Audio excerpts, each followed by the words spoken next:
I work at a big company, and I can earn enough for both of us, so don't worry, Eric said during our engagement.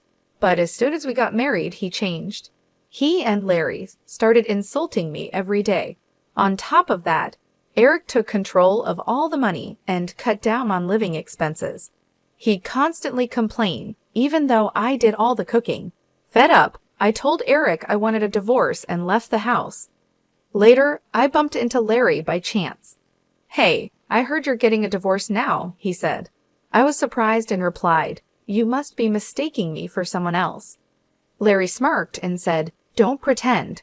We're not together anymore, so don't come to me about money. I won't lend you a cent, remember that." Before I could respond, he disappeared into the crowd. I lowered my head, feeling the stares of people passing by, and started to laugh. Poor guy, he knows nothing. I can't wait to see his reaction when he finds out the truth. I'm Michelle, a 53-year-old housewife. I married Eric 7 years ago. When we met, Eric seemed like a great guy. We met at a gathering of friends, and I found him fun and friendly. As we said goodbye, he asked if we could meet just the two of us next time. Feeling a bit sad about parting, I agreed. When we started dating, he mentioned he had a son named Larry from his previous marriage.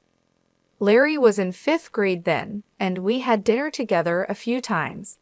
He was a bright and pleasant boy, just like his dad.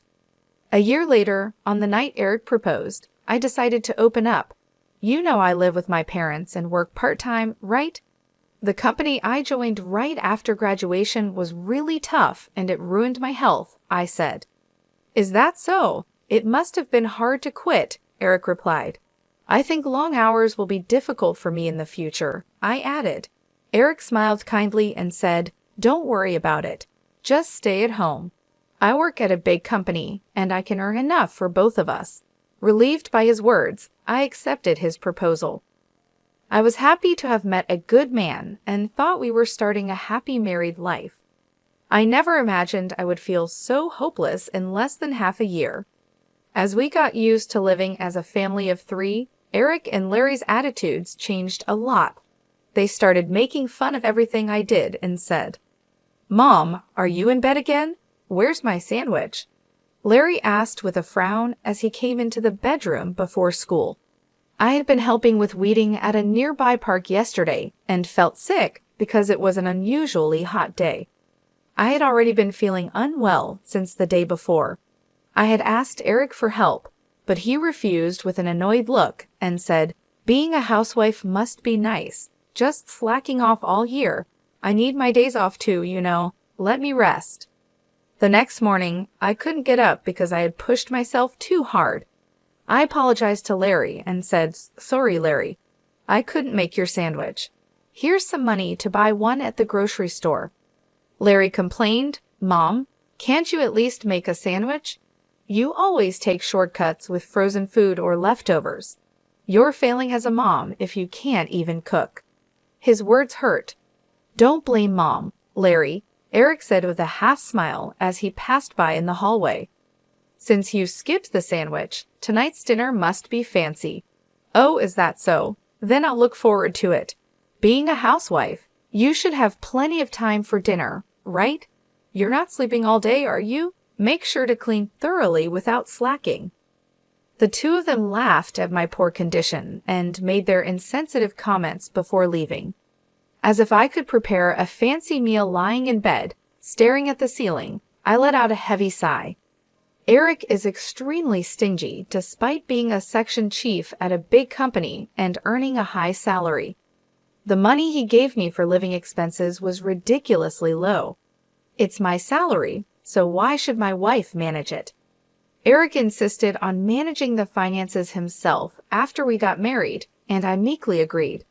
I thought it didn't matter who handled the money as long as it was done properly. But then Eric started spending money as he pleased. It's necessary for work. Drinking expenses are business expenses. It's essential, he would say, as an excuse to buy expensive clothes and watches for himself. But he would make a sour face even if I needed something small. When I bought cheap snacks, Eric would get angry because he believed a housewife doesn't need any spending money. I had to ask for his permission every time I wanted to spend money, whether it was for a haircut or buying clothes. "One pair of jeans is enough, isn't it? You're buying more," he would ask. I replied, "I want a warm pair for winter." He said, "Fine, but get them from a cheap store." I'd also wanted to go to the hair salon regularly. "Can I go once every 3 months to keep my hairstyle?" I asked. Eric scoffed. "Why do you need to be fashionable? If you keep your hair long, you only need to cut it once every 7 months. No more haircuts." Because of this, I was only allowed to buy cheap makeup from drugstores. I wanted to use better products because the cheap ones were harsh on my skin, but Eric didn't care. The money Eric gave for living expenses was very low, about 1/3 of what most people spend. With this small budget, it was hard to maintain a balanced diet. When I complained, Eric responded smugly. On the TV show about saving money, they lived on this amount. They had a farmer relative who gave them vegetables and bread. I told him, "That's not possible with these high prices."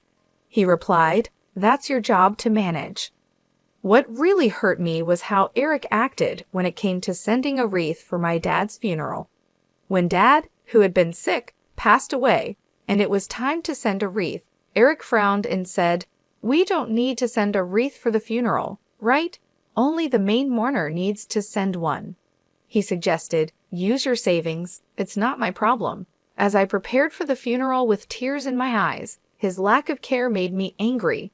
I said, "I never planned to ask you for it, so don't worry." He replied, "Good, but do Larry and I really have to go? It'll ruin our long weekend. Right, Dad?" Larry added, "I wanted to play a new game." Although they complained, I didn't doubt they would come. However, Eric and Larry arrived late to the funeral, barely greeted my mom and relatives, and left quickly. My mom, who was very tired, didn't have the energy to get upset, but my relatives were furious. "What's going on, Eric? Your wife's father died, and you're acting so cold." "Larry, you've received so many gifts and allowances from Michelle's dad," they said. While I apologized to my relatives, I felt my love for Eric and Larry quickly fading.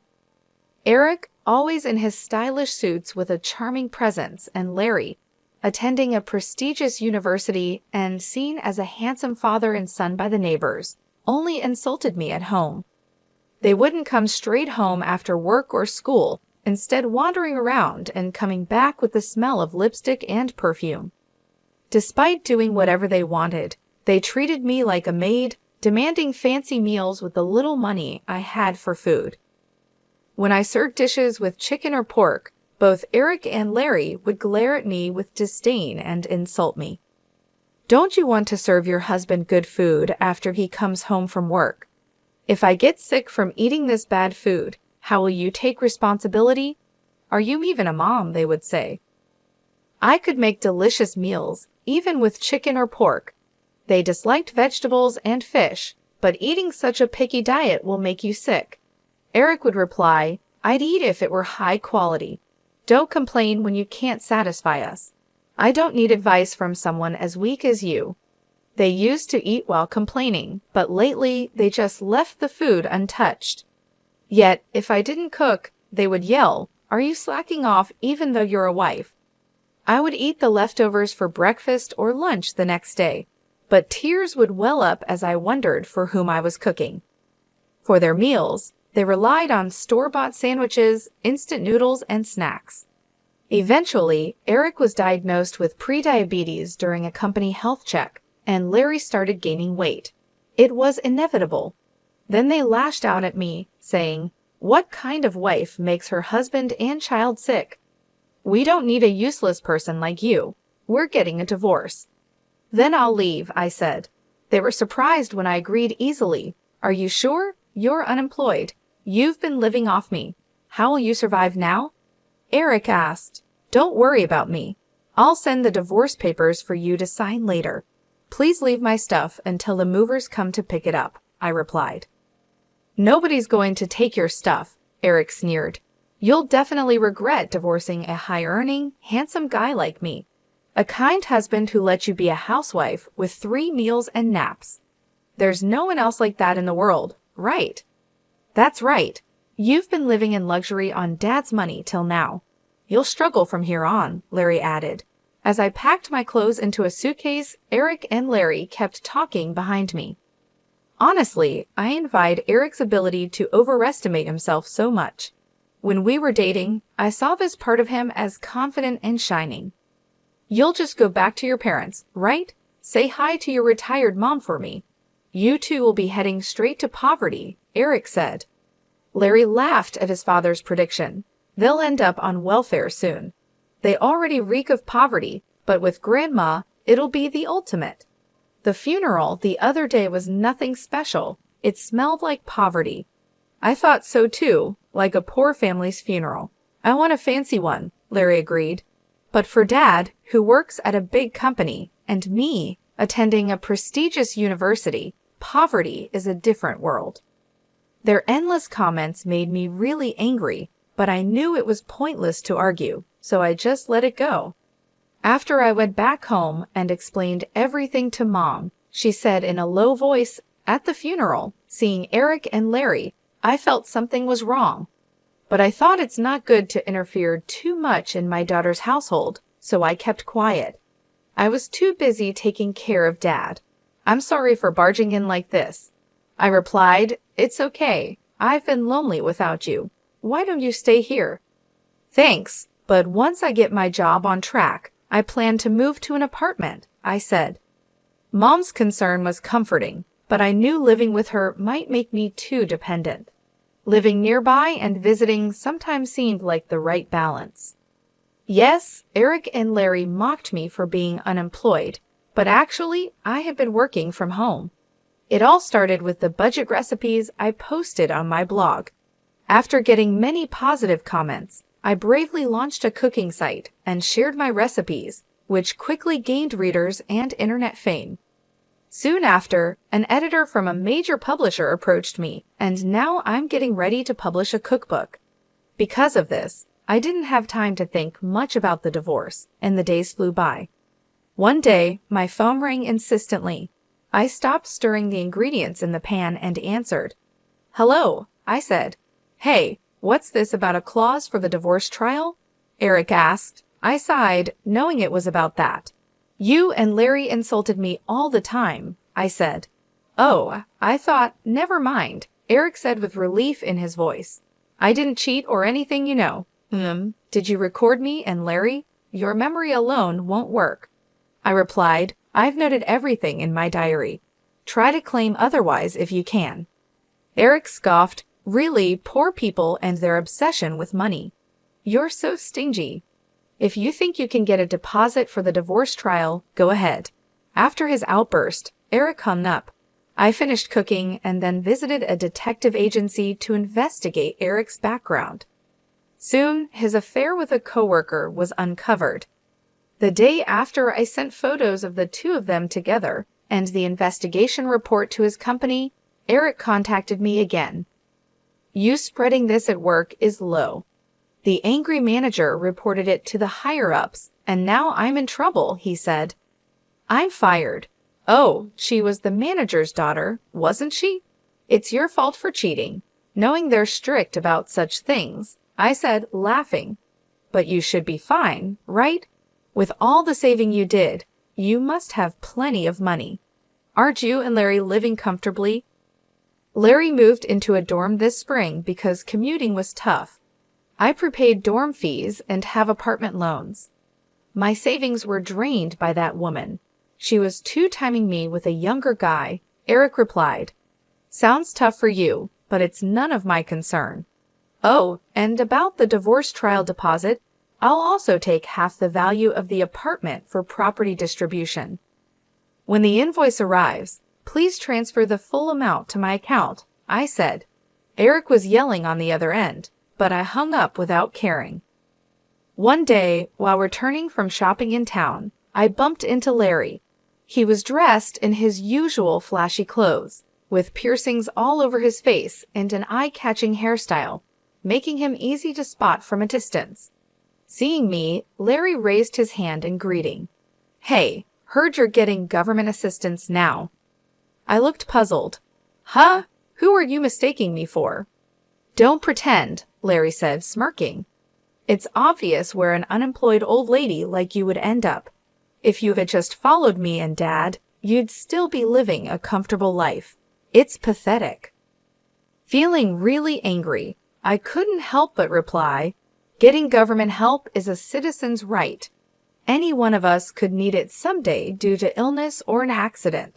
It's wrong to look down on that. Yeah, so you're saying you're getting it too, Larry said, smirking and pointing his finger at me. Listen, you and I are estranged. Don't come crying to me for money. Remember that. As I opened my mouth to reply, he turned his back and disappeared into the crowd. I lowered my head, conscious of the stares of passers-by, shaking my shoulders. I couldn't help but laugh. It was just too ridiculous. Poor thing, he knows nothing. I can't wait to see his reaction when he finds out the truth. A few days later, I woke up to find an unbelievable number of missed calls from Larry. Reluctantly, I called back.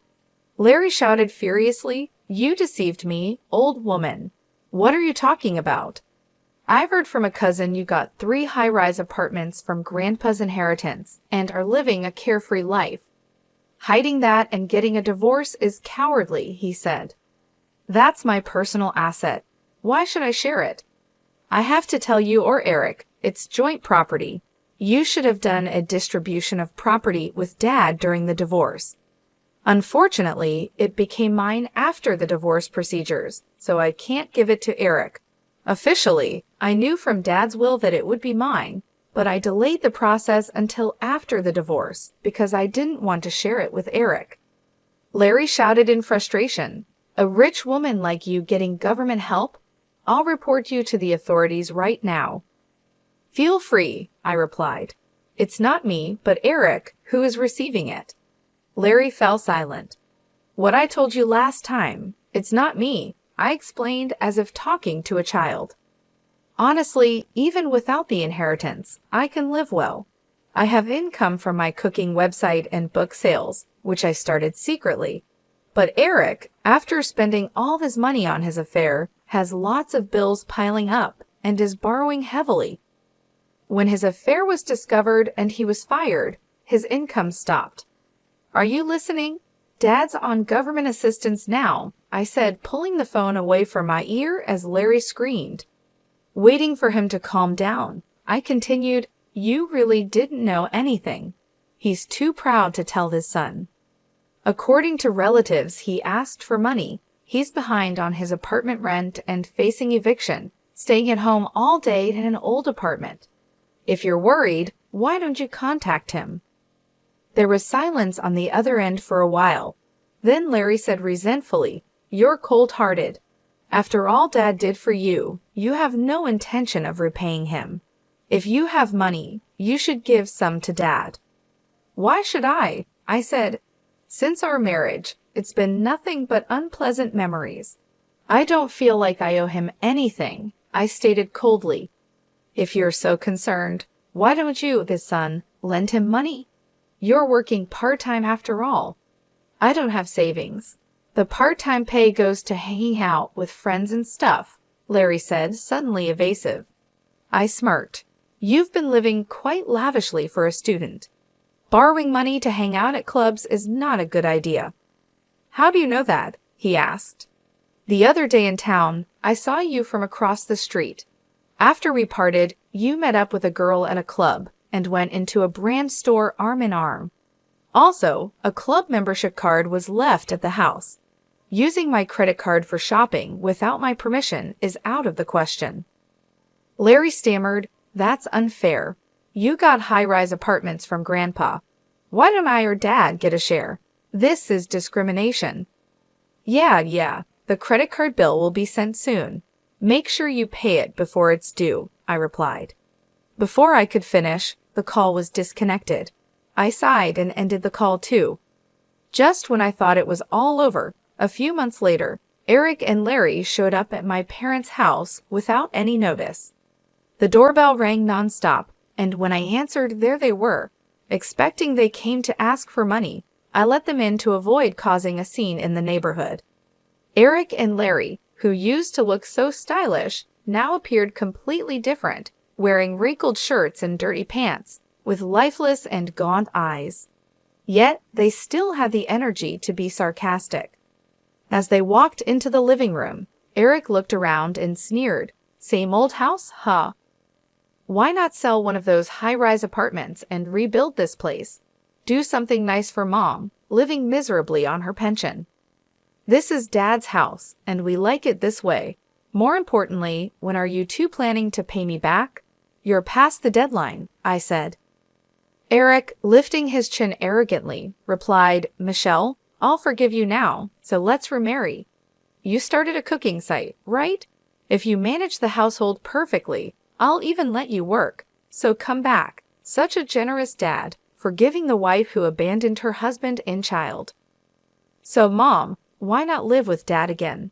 Living with just two women must be insecure. Stunned, I was speechless. After a moment, intense anger welled up inside me. "Don't joke with me. How much more do you plan to ridicule and fool me?" I shouted at the astonished Eric and Larry. After treating me like nothing more than a housekeeper, insulting me, not providing proper living expenses, and then kicking me out, now you want me back just because you found out I inherited high-rise apartments? No way. What? You're going to abandon us? Rich people really are stingy. Knowing we're struggling with money and still demanding payment, you're heartless. You were poor yourself until recently. "Don't get cocky," Eric retorted. In the middle of the argument, Mom returned from shopping. Eric and Larry immediately started buttering her up. "Please lend us some money. We'll probably pay it back. Besides, isn't it unfair that only Michelle gets Grandpa's inheritance?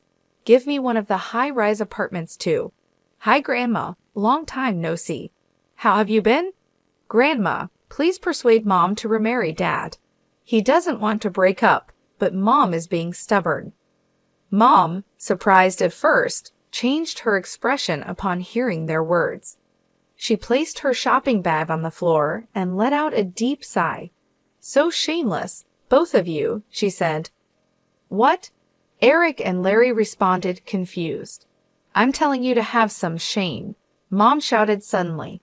Startled by her loud voice, Eric and Larry were understandably confused. Mom usually never scolded them sharply. "I've heard everything about the divorce from Michelle." "I can't believe you have the nerve to show up here," Mom said firmly. No, Michelle's exaggerating. You have to listen to our side too," Eric said quickly. "That's right, Grandma. Mom is quite the liar," Larry added. "I remember how well you two behaved at my husband's funeral." Mom cut off Larry's words sternly. "Arriving late, not greeting me or the relatives, yawning through the service, and leaving before the coffin was sent off. And now you dare ask for his inheritance? Go back to sleep." She drove a taken-aback Eric and Larry to the front door and glared at them one last time.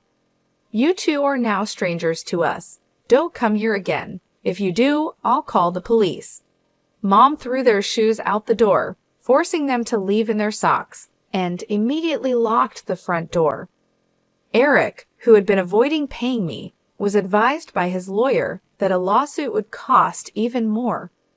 Reluctantly, he finally transferred the money to my account.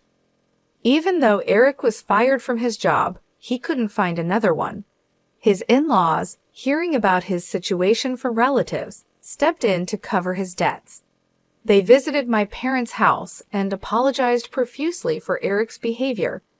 Later, Eric, having given up on finding a new job, returned to the countryside, pretending he was helping with the family's farming. However, the story of our divorce spread through the village, leading both children and elders to point and laugh at him. There's thrifty Uncle Eric, even with a degree from a good university and a job at a big company. "What's the use if your wife leaves you for being too arrogant?" they would say. The reason for his divorce from his first wife was also his reckless spending. "He'll never change." Being mocked by the villagers was embarrassing. Eric kept sending me persistent messages asking to remarry to save face, so I deleted his contact. His mistress, apparently no longer interested after the money ran out, had long since left him. I found her with the detective's help and made sure she paid the divorce trial's security deposit. I also made Larry pay back the money he used on the credit card without permission. Even though he was enrolled in a prestigious university and was on track to become successful like his father, Larry started skipping classes and fooling around.